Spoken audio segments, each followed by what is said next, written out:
अस्सलाम वालेकुम। अपनी बात शुरू करने से पहले इशार है, मैं कहना चाहता हूँ कि सर पर हमारे रखी ये दस्तार आपने दुनिया में कर दिया, हमें मुख्तार आपने कल तक की बेवजूद हमारी ये जिंदगी मकसद दिया है जीने का सरकार आपने। आज के इस मुस्लिम कॉन्फ्रेंस में उपस्थित तमाम विचारधारा जिन्होंने अपनी बात, अपने जज्बात, अपने ख्यालात बड़ी मजबूती से रखे, बेहद खुशी की बात है कि अभी भी इस कौम के लिए हम सबके दिल में जज्बात है, मोहब्बत है और होनी भी चाहिए। पहला कॉन्फ्रेंस इस परभनी में रखा गया है।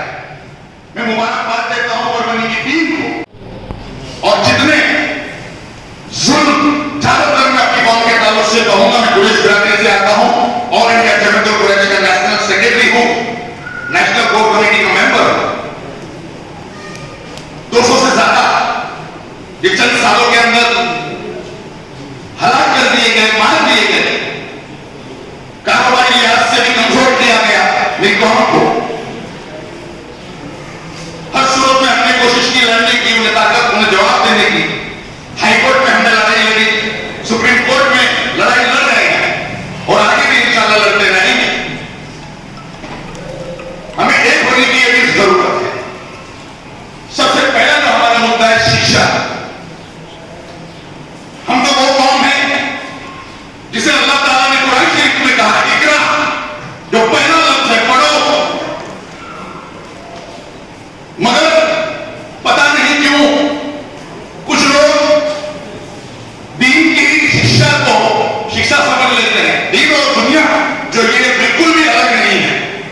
हमारे सामने जावेद प्रोफेसर साहब बैठे हैं, पाशा साहब की 90% बातों पे मैं बहुत ही उनके साथ में मैं जो है मैं मानता हूं कि वो बेशक उन्होंने कौम को आंखें खोलने की बातें वो हमेशा करते हैं। मैं 90% इसलिए कह रहा हूं पाशा साहब कि उल्मा जो है ये अंबिया के वारिस है, ऐसा कहा गया। इनकी जिम्मेदारी हमारा काम है उनकी क़यादत में चलना। वो बात अलग है कि आप अपनी जिम्मेदारी नहीं निभा रहे, जो लोग जिसे उल्मा सूद कहा गया, उनके बारे में भी अल्लाह ताला ने कुरान में फरमाया कि चुन चुन के जहन्नुम की आग जो दिखाई जाएगी तो ऐसे लोगों से दिखाई जाएगी। तो शिक्षा बेहद जरूरी है, क्योंकि अल्लाह के नबी ने फरमाया कि इल्म हासिल करना हो तुम्हें चीन तक भी जाना पड़े तो जाओ। ये दुनिया में इनकी काबिलियत था, क्योंकि इल्म वो रोशनी है जिससे हम कौम में अपने सारे हुकूक के लिए लड़ सकते हैं। बिना इल्म से हम कुछ नहीं कर सकते। क्योंकि मैं कहता हूं कि तहजीब जो सवाल है उस सरकार कौन है, इस तक तो ताज का यहां अता कौन है। ये इल्म है जो देता ख्यालों को रोशनी, तालीम के बगैर समझदार कौन है। तो हमारा इल्म हासिल करने के लिए तो इल्म इतनी आसानी से नहीं मिलता। कुछ फिक्र परस्ती ताकों ने बरसों से, सदियों से इल्म को अपनी जागीर समझ लिया। खास करके हिंदुस्तान,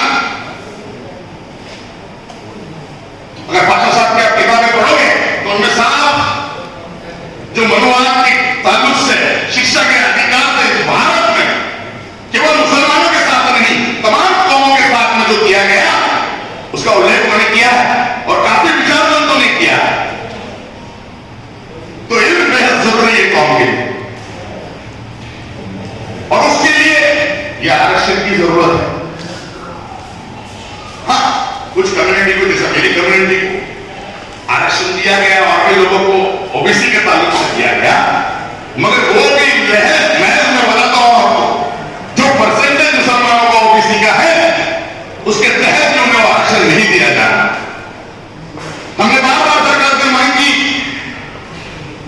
कि इस आरक्षण में कम से कम 4.5%, 5% भी नहीं, 4.5% तो आबादी कीजिए, रिजर्व कर दिए, मगर उन्हें देना ही नहीं।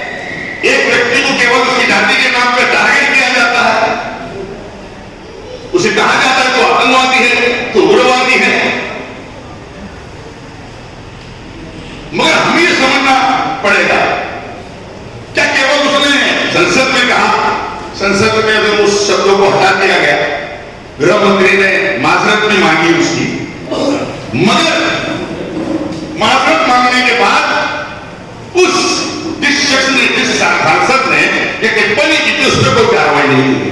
बड़ी उम्मीद से हम नहीं कर रहे थे, क्योंकि हुकूमत जो काम कर रही है हम उसी से तौर पर करेंगे और किससे करेंगे। उन्होंने कारण दिखाओ, नोटिस बीजेपी ने अपने खासदार को दिया, मगर देखते क्या है तो उसका प्रमोशन कर दिया गया, उसे चुनाव प्रचार करते हुए अफगानिस्तान में प्रमुख कर दिया गया।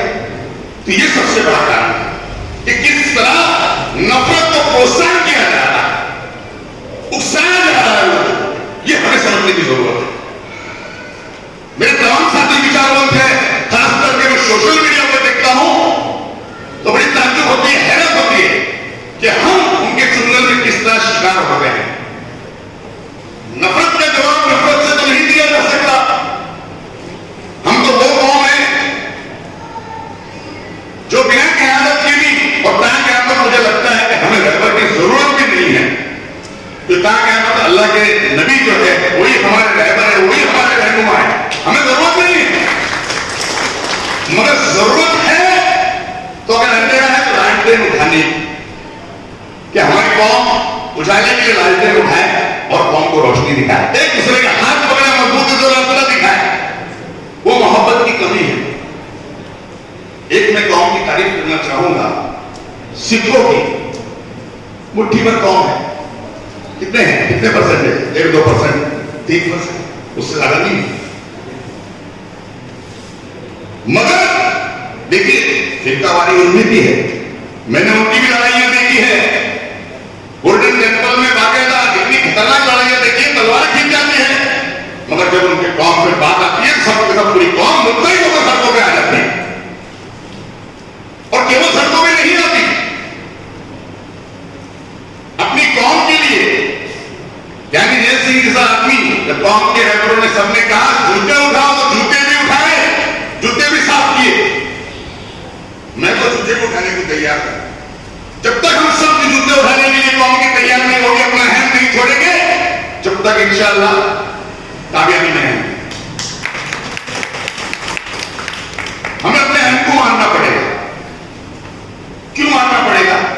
हमें समझना होगा कि हमारा रिश्ता क्या है एक दूसरे का। बार बार लोग तो कहते हैं मगर हम समझ नहीं पा रहे। मैं आपसे पूछता हूं, तेरा मेरा रिश्ता क्या? ला इलाहा इल्लल्लाह, मंजिल एक, रास्ता क्या? मोहम्मद रसूलुल्लाह। आपने सारे रास्ते बता दिए हैं। कौम में बेदारी लानी है, एक दूसरे को छोटा, कोई छोटा नहीं है, कोई बड़ा नहीं है भाई, हम सब एक दूसरे के कहते हैं। आज जुल्म के शिकार है। इस महाराष्ट्र के ताल्लुक से कहना चाहता हूं, क्योंकि ये दक्षिण का द्वार है, यहां नफरत इतनी नहीं बनती कि जिसे पुरोगामी महाराष्ट्र कहा गया है। ये संतों का, महंतों का देश है। चाहे छत्रपति शिवाजी महाराज हो, चाहे शाहू फुले अंबेडकर हो, ये विचारों से इन्होंने लेकर सारे जातियों को न्याय देने का काम किया या नहीं किया? मगर आज जिस तरह की भावना लोगों के दिलों में, हिंदू भाइयों के दिलों में, जो नफरत मुसलमानों के ताल्लुक से डाल रहे हैं, और उसको हमारी कौम जो है जज्बात में समझ नहीं पा रही।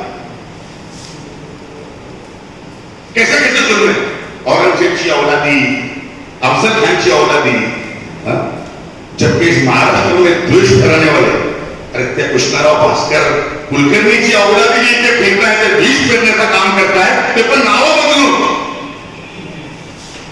त्यांच्यावर काही कारवाई होत नाही।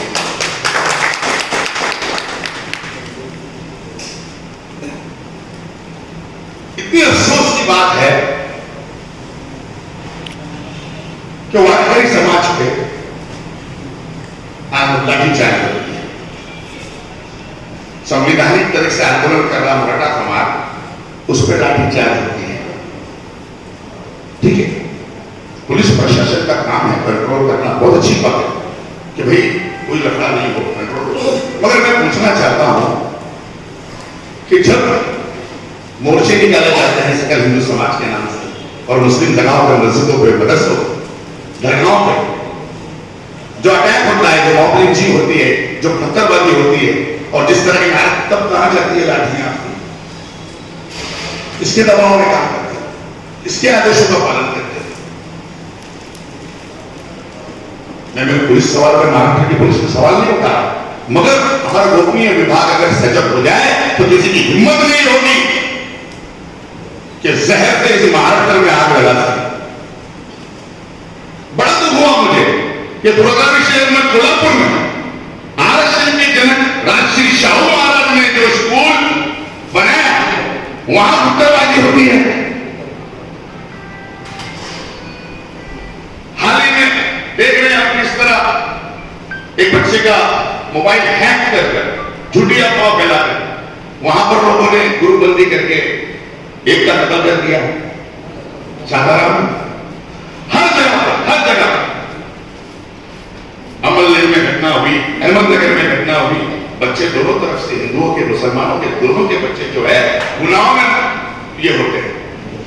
इसे रोकने की जरूरत है, दूसरे समाज को भी साथ में लेने की जरूरत है। जो नफरत बोलने का काम कर रहे हैं उनके मंसूबों को हमें नाकाम करने की जरूरत है। ये भी काम हमें सोशल मीडिया पे खास करो, क्योंकि सोशल मीडिया पे जहर फैलता है और दिगर कौमें हमारी दुश्मनी बनती है। और जो ये कुछ असामाजिक तत्वों के कुछ ये चलती है, चंदी लोग हैं, आप नहीं जानते, ये कामयाब हो जाते हैं। तो इन्हें रोकना होगा तो हमें विचार मुक्तों को ऐसा मैसेज कौम में, खास रूप से सोशल मीडिया पे बहुत सावधानी से काम करनी है। अभी इलेक्शन आया है, टाइम है, मगर लोगों ने अटकलें लगाई, आरक्षण का मुद्दा कहां से है, आरक्षण का मुद्दा कहां से है। शायद एक माइनॉरिटी की कुछ मीटिंग हुई कुछ दिन पहले, तो उसमें चर्चा हुई। चर्चा में शायद अजीत दादा पवार ने कहा कि नहीं, कोर्ट ने तो आरक्षण, उस पर मैं चर्चा करूंगा। ऐसी कोई आरक्षण की बात नहीं, चर्चा करूंगा। मुझे लगता है तो सेकुलर करनी है, मुद्दा उठा नहीं है, अच्छी बात है। हम तो चाहे कोई भी पार्टी हो, बीजेपी से भी दौड़ कर रखते हैं कि भैया हमें दीजिए, राष्ट्रवाद से भी रखते हैं, कोई पार्टी का कोई लेना देना ही नहीं। हम जितने भी लोग हैं यहाँ पार्टी में, मैं भूल जाता हूँ सारी चीज। शायद इसीलिए मेरी तरह 30 सालों से पहले मैं एक पार्टी से जुड़ा हूं, उसके बावजूद भी मैं दूर समझ सकते हो कि जब कौमी इतिहास की बात है तो हमने अपनी पार्टी वार्टी सब भूल जानी चाहिए। अब किसी भी पार्टी को आप कौम में कैसे फैस पहुंचा सकते हो, काम कीजिए। मैं कैसे पहुंचा सकता हूं, वो काम के करेंगे और मिलकर करेंगे तो ज्यादा से ज्यादा पहुंचा सकते हैं।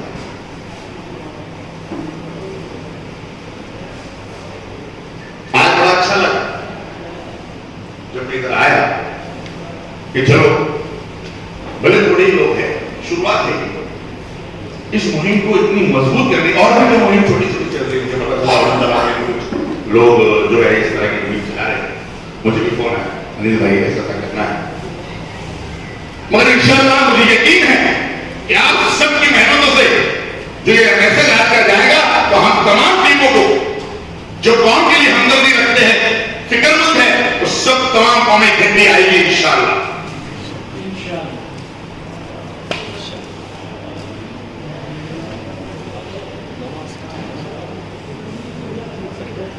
आप लोगों को खाना भी खाना है, दूसरा सेशन भी चलेगा इंशाअल्लाह। और भी जो मुकर्रिर है, जो विचारवंत है,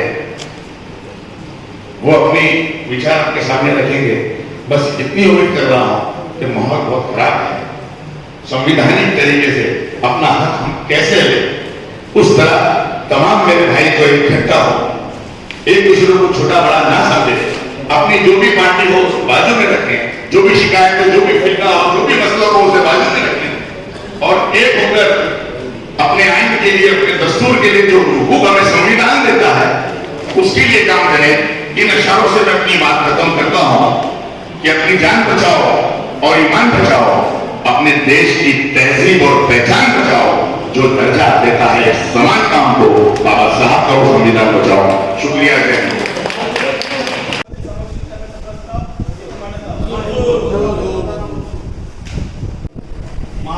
पार्टीच्या धर्तीवर